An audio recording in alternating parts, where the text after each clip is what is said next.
and welcome to this video today. And today I'm going to be talking about the Utah Jazz and what's next for them. Please remember to like and subscribe, and let's get into this. Utah Jazz are a very, very, very good team. So their starting point guard is Mike Conley, who obviously hasn't had the greatest year, but isn't a liability and can provide good consistency to this team.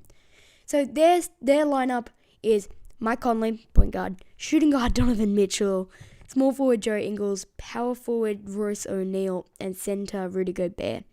In my opinion, you need to find that maybe the forwards getting a little bit better. I think some small forward options for them could be Danilo Gallinari. I've said this for every team as well. Jay Crowder, who I haven't said for many teams. In fact, wasn't he on the Utah Jazz? Hasn't he been on the Utah Jazz? Sorry, isn't on the Utah Jazz anymore. I think it's Memphis. No, Miami. He was in the Andre Iguodala trade. Which, being honest, I don't know why he called it the Iguodala trade, when in my opinion Jay Crowder's a bit better this season. But oh well. Other players like Davis Bertans, and maybe for power forwards you could go with someone like Paul Millsap. I think even just getting some veterans on this team would be nice. You've got some picks as well that you could just try and trade for some better assets. In my opinion, this team just needs to figure out their forwards, and then they could become a real contender.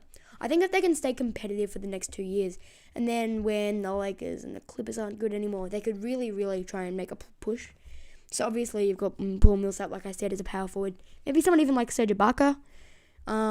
You've obviously got a pretty good. You've already obviously got a great defensive player down there in Rudy Gobert. But you could go after, maybe if you want to go after someone who's really good at. Offense. Could maybe go. Well, Dario Saric ain't great at offense, but he can provide you some consistent points every day. Other players like maybe John Henson. I'm just really trying to list off players here. I really shouldn't. They just need to make sure that they are getting players that can help them to get better, obviously. That's kind of the goal of every team, so I don't know why I said that. That's pretty obvious.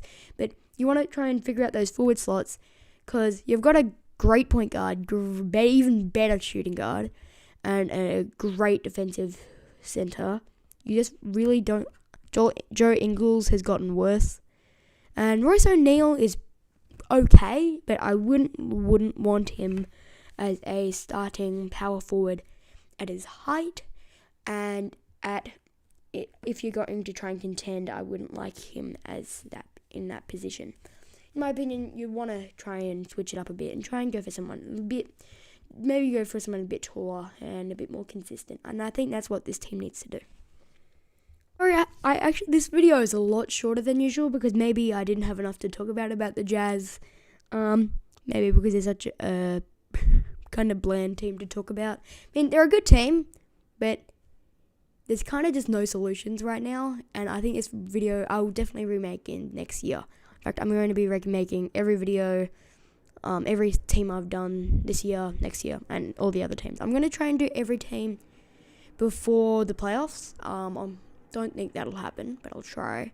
I'll try and keep this daily uploads going. I'm enjoying doing that.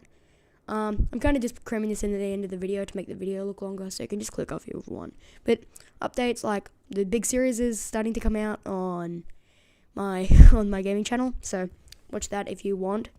Other stuff. I'm going to try and finish that Choose Your Character series, but I'm not sure if I will. I'll try and do that, but we'll see. What time will tell. And I hope that you've had a great day wherever you are. And bye.